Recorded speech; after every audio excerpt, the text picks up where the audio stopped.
So you want to be normal. So you just want to be like everybody else that roams the world, not knowing the power that's in them. Being fine with being mediocre. You want to go back to who you were, huh, David? I'm like, fuck that, man. I see a whole bunch of people walking around out here who have no idea how talented they truly are. And I'm talking about talent, like some God-given ability. Talent that sometimes you have to hone, you have to work on, and you have to harness yourself. And they just walk around just on their phones, just clueless to how powerful they are. It's more important to own your weaknesses. You got to really triple down on those, man. Because why? You want to become a full human being. We like to run away from weaknesses. Like for instance, if you're good at running, all you want to do is run. If you're great at reading, you have several books. But we don't do those things that we're not good at. So for me, I realized, shit, man, like I keep on running away from these things I'm not good at. I have to dive into these things. I have to become one with these things. And that's what happened. And so I own them both. Yeah. And I talk very openly about them both. And very few people understand that. To want something so badly.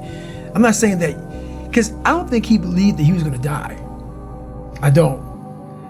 I believe that he was willing to sacrifice everything to pull that off. Those are the people, and there's very few people like that who are willing to say, you know what, man, you don't get me because your feet are nice and firm on the ground. That's where you want to put them. But for me, there's more to life than that. And for him, that lasted, I don't know, 3-4 hours. I'm not sure how long that took him. I don't know. It took him a while. It's over now. He risked everything for just a few hours on a rock. And I've done that with my own self, with my own personal life, is I've risked so much, but what he gained and what I've gained in these 3 or 4 hours, in these moments, are something that people will never know, because they've never put themselves on the rock for 3 or 4 hours and put everything on the rock. And that's something that very few people can understand. So they think he's crazy. And those are the people I can't talk to, because it's not craziness. He found something, like I found something. I found this. I'm exploring this. He was exploring this. He explored it on a rock. I explored in different venues. So those are the amazing people. That's what I find amazing, who are willing to say, look, honey, I love you, but you have to understand something. I have to go away for a while here. I may not be with you all the time because it takes 100% focus to pull this off. I need quiet, I need dedication, I need sacrifice from myself. And I need full support, because it's gonna cost everything to do this one thing that takes 3 or 4 hours. That's the dedication I'm looking for. Right. And that's the dedication that does not exist in this world. Does not. And so many people have that ability. They haven't taken the time to see what they want in life. Therefore, he's crazy, I'm crazy. They put a title on us. And you know what a title does to people? A title is the greatest separator of all time. It allows you to go away in your comfort zone saying, he's just nuts. He's special person. That gives you a get out of jail free card. You can go ahead and be normal now, because we're special people. No, we found what we want in life. That's all it is. That's all it is. And very few people, they're all confused. Life's confusing. That I was able to crack open another part of the human mind, a part that very few people are able to examine, because why? They're not willing to go there. Like back to the rock. I guarantee you, when he was climbing that thing and he had ropes on, he was thinking, shit, man, I can only imagine this is gonna be with no ropes at all. Making some of these moves that I'm falling with ropes. You have to go to a different focus. The focus has to be so heightened that very few people, they even understand that, but they have it in them. They have it in them to go there, but you have to go to a place of fear, of suffering, of pain, of doubt. And that's when your mind, if it knows it's not gonna quit, it opens up.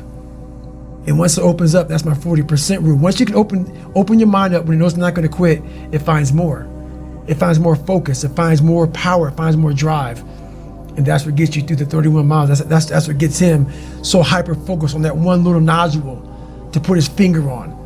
And that's what you find in those moments. But without those moments, you don't know what you're capable of, because you're living a very structured life without risk. When you get to the point where you really fucking don't care, you don't have to say you're dangerous.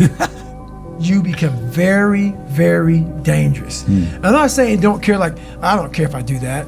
No, when you don't care about other people and how they view you, about how you walk, how you talk, how you dress, where you want to go with your life.